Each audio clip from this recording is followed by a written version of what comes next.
노동소득의 상승이 자산 가격의 상승을 따라잡지 못하고 있죠. 이렇게 되면 누가 앞서 나가겠습니까?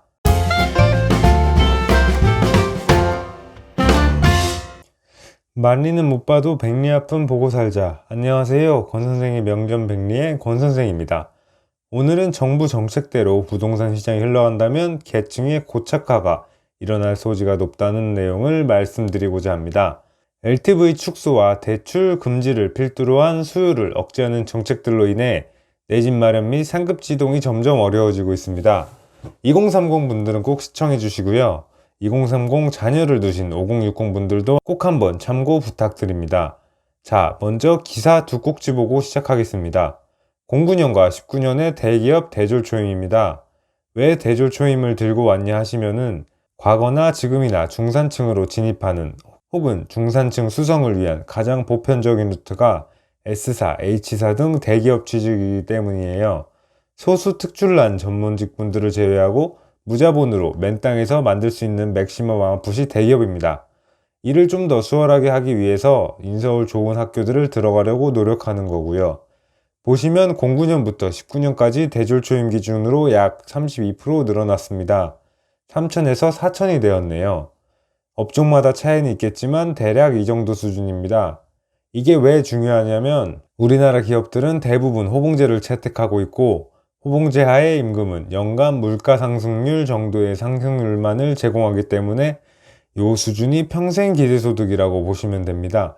물론 직급이 올라감에 따라 약간의 상승은 있을 수 있겠지만 말입니다. 그럼 두 번째 장표 보겠습니다. 09년과 19년의 서울 아파트 중위가격인데요.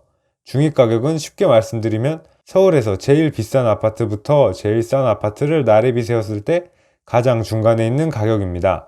비싸긴 하지만 적당히 현실적이면서 이 정도는 살아야 하지 않겠나 하는 그런 가격대이지요. 보시면 09년 1월에는 4억 7,666만 원이었는데 20년 7월에는 9억 1,216만 원이 되었습니다. 무려 91%가 올랐습니다. 대기업 대졸 초임이 32%가 오를 동안에 아파트 가격은 91%가 오른 셈이죠. 거품이냐 아니냐는 차치하고 계층 이동 사다리가 어떻게 끊어지고 있는지 약간 감이 오시나요? 그럼 좀 더 자세히 알아보겠습니다. LTV 다들 아시죠? 론투 밸류라고 담보 물건에 대한 대출 규제죠. 주택 구매 시, 특히 1주택 구매 시에는 LTV만큼 대출을 땡겨 쓸 수 있기에 구매자가 준비해야 할 자금은 매매가에서 LTV를 제외한 가격입니다. 그러면 09년과 19년 중위 가격에 해당하는 아파트를 사려면 얼마가 필요했을까요? 간략한 계산을 위해 100만 단위를 절사하겠습니다. 09년도는 4억 7천만 원 기준으로 LTV 70% 적용이 가능합니다. 참고로 70%는 보금자리를 사용했다는 가정입니다. 구매자는 나머지 30%만 준비하면 됩니다. 계산해보니 3억 2,900만 원 대출이 가능하고 필요한 현금은 1억 4,100만 원이네요. 그러면 19년에는 얼마가 필요할까요? 9억 1,000만 원에 대한 LTV 40% 기준으로 3억 6,400만 원 대출이 가능하고 필요한 현금은 5억 4,600만 원입니다. 차이가 꽤 나는 걸 확인할 수 있습니다. 필요한 현금이 약 4억 정도 차이 나네요. 그러면 저 돈을 만드는 데는 얼만큼의 시간이 걸릴까요? 09년도 먼저 보겠습니다. 대졸 초임 3,100만 원 중 딱 절반 저축한다고 가정하면은 연에 1,550만 원이죠.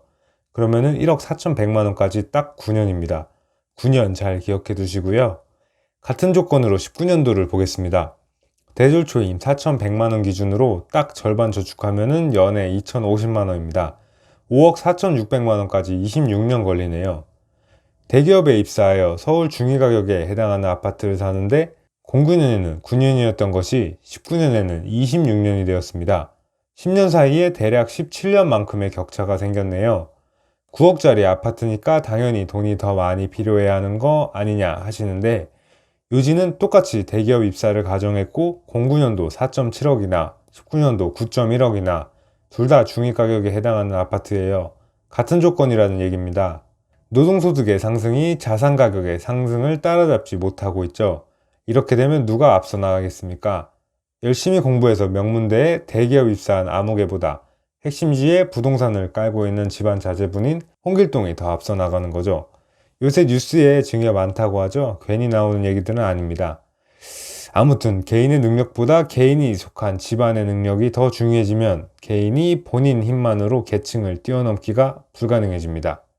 과거에는 이걸 뛰어넘는 몇 가지 방법들이 있었어요. 부동산으로 따지면 갭 투자로 다주택자가 되어서 레버리지를 극대화하여 본인 캐파보다 더 큰 수익을 만들어내는 것이었어요. 레버리지가 크기에 수익이 더 컸겠죠. 지금은 정부 정책으로 인해 막혔지만 말입니다. 정신 똑바로 차리고 살지 않으면 도태되는 세상입니다. 앞으로의 10년을 예측하려면 지난 10년을 토대로 한 발짝씩 추론해보면 되겠죠.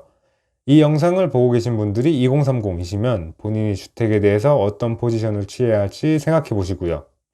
2030 자제분들을 두신 5060이시면 본인 자제분들이 어떤 포지션을 취하면 좋을지 생각해 주시면 좋을 듯 합니다. 구독, 좋아요 부탁드립니다. 권 선생이었습니다. 감사합니다.